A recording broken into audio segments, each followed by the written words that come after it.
આપેલ પ્રક્રિયામાં આલ્કીન આપેલું છે, CH કાર્બન કાર્બન વચ્ચે ડબલ બોન્ડ છે અને HBr સાથે પ્રક્રિયા થાય છે, મતલબ એડિશન પ્રક્રિયા છે.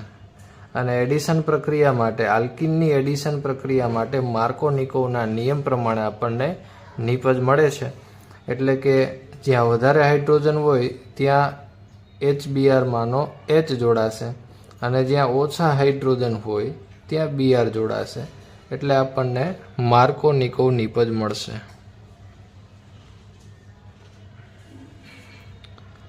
OCH3 અહીંયા CH સાથે Br જોડાઈ જાય છે અને ડબલ બોન્ડની જગ્યાએ આવી જશે સિંગલ બોન્ડ અને CH2 સાથે H જોડાય છે એટલે CH3. તો આ આપણને મળે છે માર્કોનિકોવ નિપજ.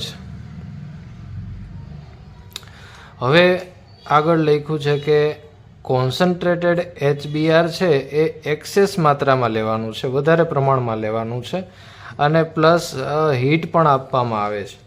એટલે હજી જો આની પ્રક્રિયા HBr સાથે કરવામાં આવે કારણ કે એક્સેસ પ્રમાણમાં લીધેલું છે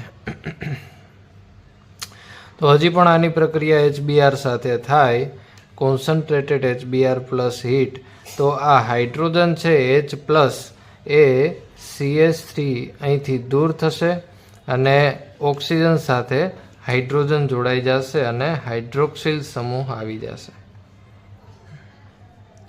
અહીં આવી જશે OH અને CH3Br પ્લસ અહીંયા જે Br છે એની સાથે જોડાઈ જશે CH3 એટલે બની જશે CH3Br.